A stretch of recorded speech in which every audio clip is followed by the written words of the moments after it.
یہ بات ہے نبی پاک صلی اللہ علیہ وسلم کے زمانے مبارک کی۔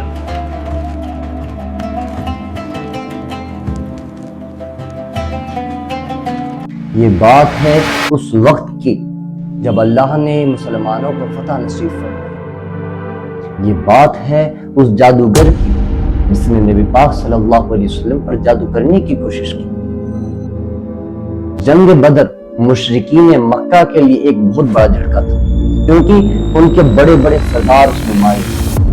مشرکین مکہ نبی پاک صلی اللہ علیہ وسلم کو نقصان پہنچانے کا کوئی موقع ہاتھ سے جانے نہیں دینا چاہتے تھے۔ مشرکین بدلے کی آگ میں جل رہے تھے۔ اسی بدلے کی آگ میں ایک یہودی جس کا نام لبید بن عاصم تھا وہ آگے بڑھا۔ وہ جادو کرنے میں ماہر تھا۔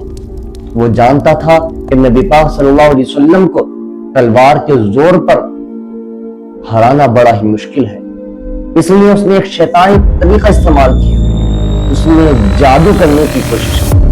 اس نے کسی طریقے سے نبی پاک صلی اللہ علیہ وسلم کی کنگھی کے چند دانت اور بال مبارک جو کنگھی سے نکلے ہوئے تھے وہ کسی طریقے سے حاصل کر لیے اور کھجور کے سوکھے ہوئے گلاف میں اسے باندھا، جادو کرنا شروع کر دی۔ جادو کرنے کے بعد زروان نامی کنویں کے اندر ایک بڑے پتھر کے نیچے اسے دبا دیا، اور ان کا مقصد صرف اور صرف یہی تھا کہ نبی پاک صلی اللہ علیہ وسلم کو ہم نقصان پہنچائیں۔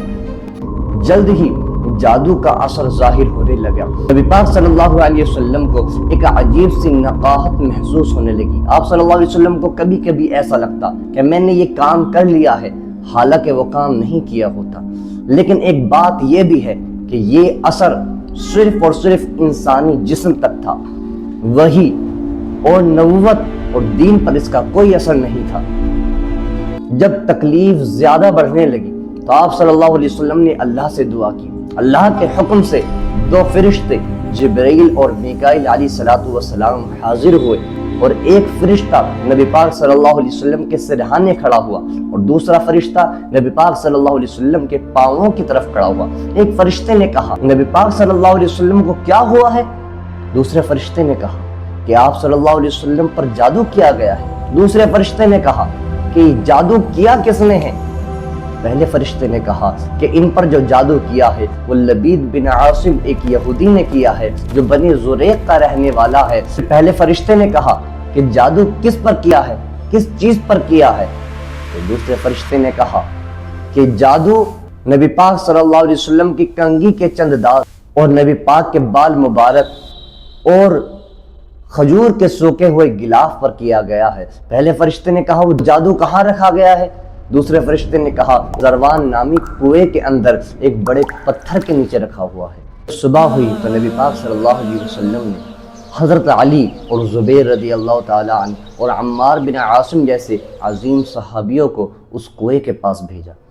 لیکن جب صحابی رسول اس کنویں کے پاس پہنچے انہوں نے دیکھا کہ اس کا پانی خارا ہو چکا ہے، خراب ہو چکا ہے، اس طرح جیسے کوئی مہندی کا عرق ہو۔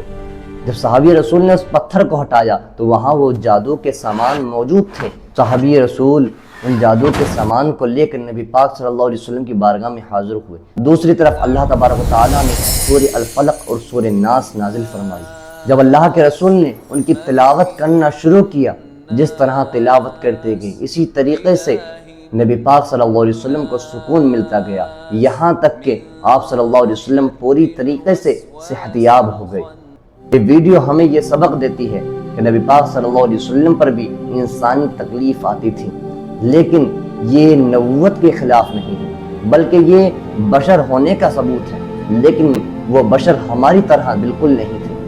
دوسری بات، اللہ تبارک و تعالیٰ نے اپنے نبی کی کس طرح حفاظت فرمائی اور جادو کے شر سے نجات دی۔ آپ غور کیجئے کہ یہ سورہ فلق اور سورہ ناس جسے ہم اکثر پڑھتے ہیں لیکن ہمیں ان کی اہمیت نہیں پتہ۔ یہ صورتیں نظر بد، شیطانی وسوسوں اور شروں سے بچاؤ کا ایک بہترین ذریعہ ہے۔ امید ہے ویڈیو آپ کو پسند آئی ہو۔ اگر کسی کے دل میں کوئی سوال ہو تو وہ کمنٹ کریں اور لائک، شیئر، سبسکرائب کریں۔ ملتے ہیں اگلی ویڈیو میں۔ السلام علیکم۔